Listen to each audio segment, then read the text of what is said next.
Hello everybody, my name is Henry Hawk and welcome to the channel. So for the last couple of years I've been watching people like Matt Armstrong, Chris Slicks, Tavarish buy and sell crash damaged cars and document them along the way. And I've always been very intrigued to see whether I could do that myself or not. So I've now taken a huge gamble and I've bought a crash damaged car. Now my friends and family are, to say a little bit, worried that I won't be able to do that. But I really want to try and document and share whether or not someone with no experience whatsoever repairing crash damaged cars can actually do this and kind of, break even or even turn it into a profit. So this is something that I've been wanting to do for a very long time, and I've now taken a gamble to try and do so. Now I'm going to talk about the car in a minute, but this car is a category S, and like I said, I've got no experience whatsoever, and I'm going to try and do as much of this as by myself, with as little as help from other people. Now there may be cases where I have to get someone else involved because it's more cash efficient or cost effective to do so, and if I do that, then yeah, that's mostly around for the profit side of things. So I'm going to be restoring this car to its original factory kind of styling, shapes, with no modifications whatsoever. And like I said, for the pure aim of seeing whether or not it's profitable to do so. Now, if you stick around to the end of the video, I'll be able to show you exactly how much I paid for the car, all the other additional fees that I paid in terms of like transportation costs and membership costs and fees and everything else like that. But yeah, apart from that, I really hope you enjoy the video. Please do like and subscribe if you enjoy this sort of content, and I'll be looking forward to catching up with you in the next one. Thanks so much, everybody. So this is my Lexus RC 300H, and I know a lot of people maybe thought that my first car might be like a BMW or an Audi or something, I guess, a little bit more popular. However, I'm a little bit of a Lexus fan myself, so I jumped straight into this one. A lot of people might go for a category N or something like that, maybe a little bit simpler, but this is unfortunately a category S, as you can no doubt tell. But we have a variety of damage here. So the main impact was from the rear. I can start from the rear actually. Front boot from the rear straight into the back. And as a result, so we've got rear damage at the back, mostly structural, a little bit in the boot. Thankfully, the full hybrid system is completely okay, undamaged. Just the structural part there. So I need to go to the boot, got to sort this bit out. As I said in my previous video, I'm going to try and do this all myself, but there might be some parts that I can't.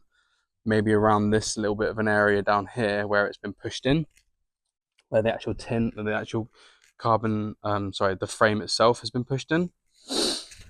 So rear bumper is completely kind of gone. It's got cracks and marks and dents and everything in it, so it's hanging on by a thread at the moment. So I need to get that off.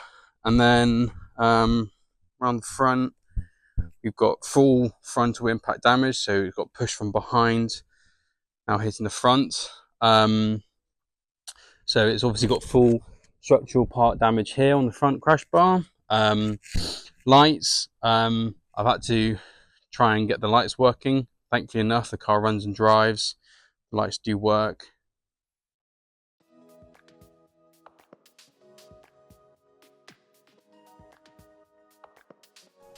So I cut that summary a little bit short, so apologies for that.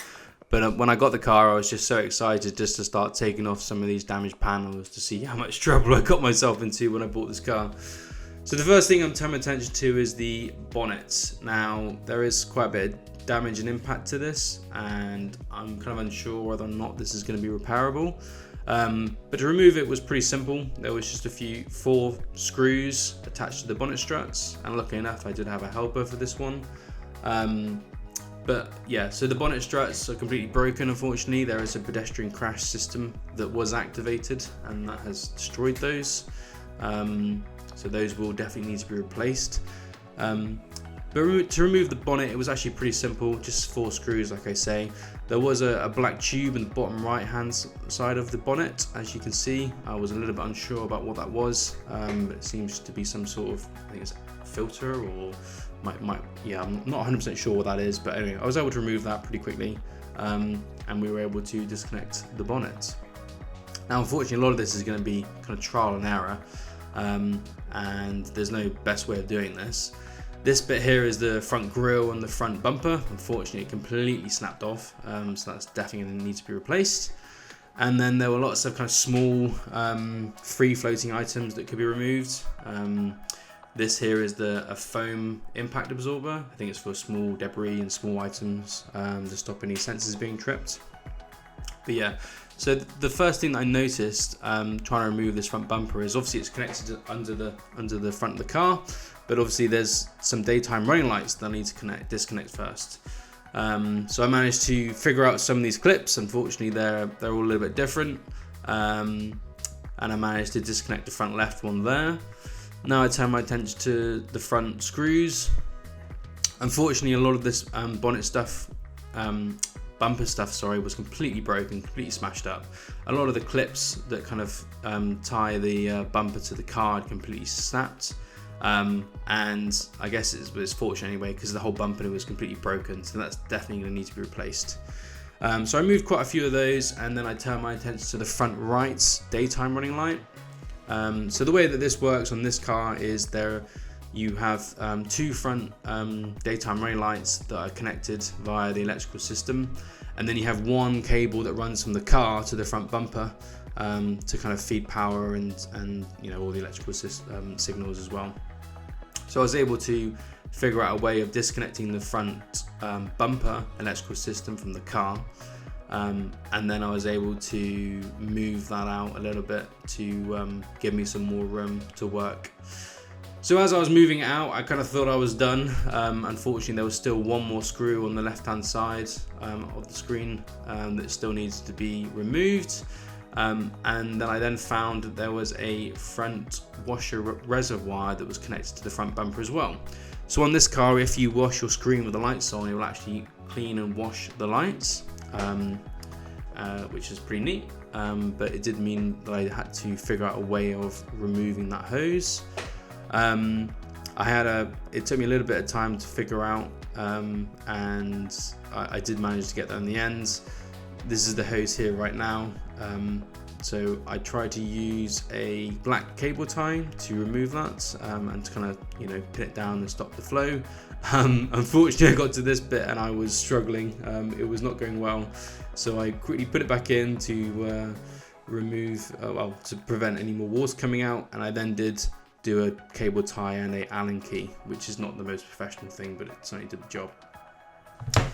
So now that I've managed to basically remove everything from the front bumper to the car, I wanted to just quickly disconnect the front time running light from the front bumper as well, so it wasn't being dragged across. Fortunately, this one was broken, as you can see. There's a little bit of plastic on the floor there, and it's completely smashed in the lens. So that would definitely need to be replaced. But once I'd done all the screws and all the electrical system and the wiper fluid stuff, I was able to remove the full bumper. So this is now the car. So yeah, it's obviously been shoved in the back and then pushed in the front. This front structural beam here is completely dented and bashed, and it's also been bashed on the side there as well. These front arms, there's two front arms that connects to the front structural beam. They have also been a little bit impacted, so they will definitely need to be replaced. And then you have the bridge, which kind of sits on top of the lights, and the radiator. Those two ones towards the edge of the car that lead on the lights are fine, but this one in the front middle was unfortunately completely dented.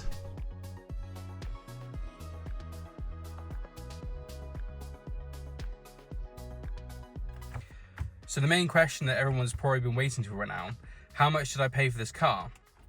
So I paid £3,900 for this car, and so that's for the bid itself that I put on, and I used Copart for this. Now on top of that, there are additional Copart fees. And if you go onto Copart as an example, you can type those in, you can type a bid into the calculator, and it will show you how much fees you have to pay. So I paid around £700 worth of fees for Copart. So this is like handling of the car, moving it to its drop-off location, so on and so forth. I then also had to pay another additional, it's about £300 or £350 to transport the car from the east of England to the southwest of England where I live. So all in all, the car, it cost me to get to where it is right now on my drive was around £4,900. So anyway, let me know what you guys think. Is that a good price? Did I overpay for it? Did I underpay for it? Yeah, let me know what you think in the comments.